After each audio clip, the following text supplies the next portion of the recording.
शिव महापुराण के कुमार खंड में श्री वेदव्यास जी लिखते हैं, वेदव्यास जी वर्णन करते हैं कि जिसके घर में भगवान गणेश की नृत्य की मूर्ति लगी रहती है, उस घर में जितने भी परिवार के लोग रहते हैं वो कहीं ना कहीं 24 घंटे काम में लगे रहते हैं, पर उनको शांति रत्ती भर की नहीं मिलती है। यहां तक का व्याख्यान शिव महापुराण करती है महाराज। लोगों को शोक चला, गणेश जी ढोल बजा रहे हैं, वो मूर्ति का फोटो घर में लगा दिया, घर में मूर्ति का फोटो लगा दिया कि गणेश जी ढोल बजा रहे हैं, गणेश जी नाच रहे हैं, वो मूर्ति का फोटो तुरंत घर में लगा दिया।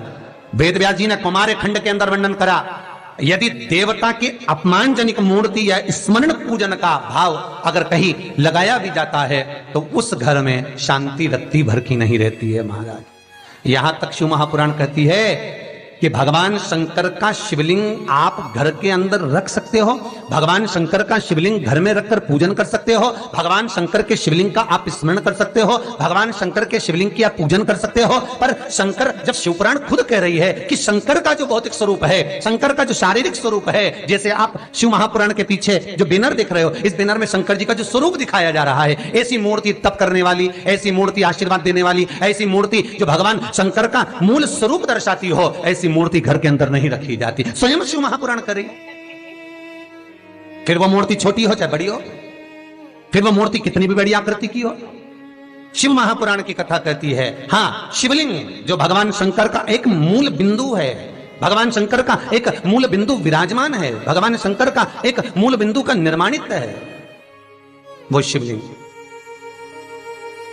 आप छोटे से छोटा, बड़े से बड़ा कैसा भी रख सकते हो। शंकर को एक बेलपत्र भी अगर हम समर्पित कर रहे हैं तो वो आखी हो, एक चावल का दाना भी हम शिव को दे रहे हैं तो वो आखा हो, एक पुष्प भी अगर हम भगवान शंकर को दे रहे हैं तो आखा होना चाहिए, श्रीफल भी दे रहे हैं तो आखा होना चाहिए। इसलिए शंकर जी के मंदिर में नारियल नहीं फूटता, आखा।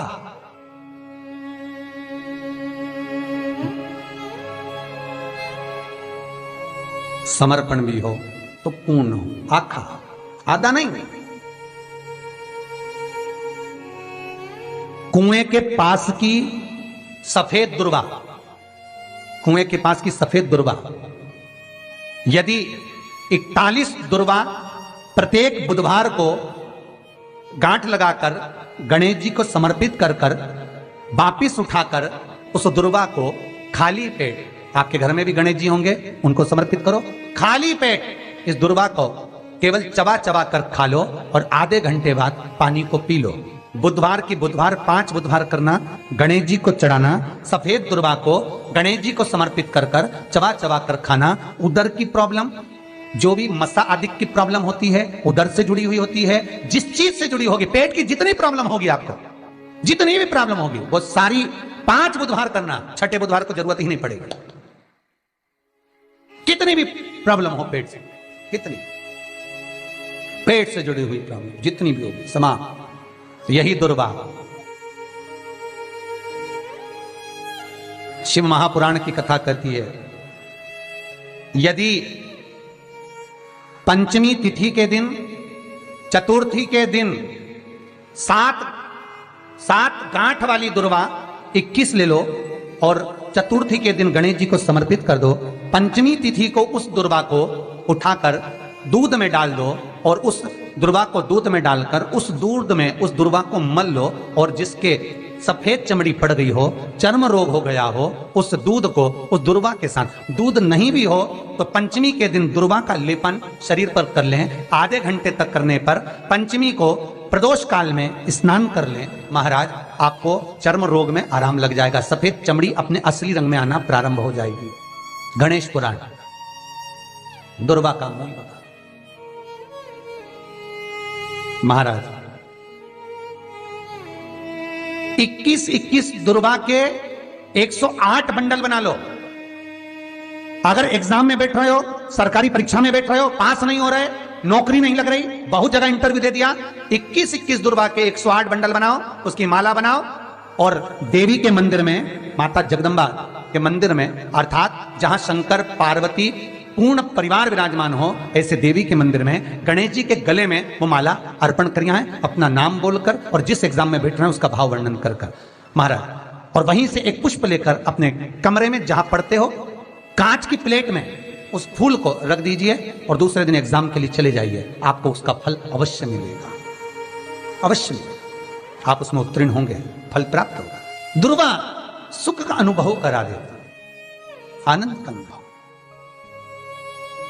महाराज भगवान के मंदिर में पहुंचकर ये 5 दर्शन मनुष्य नित्य करता है। पहला भगवान के चरणों का, दूसरा भगवान के नाभि कोश का, तीसरा भगवान के वक्षस्थल का, चौथा भगवान की शिखा का और 5वां भगवान के नयन का।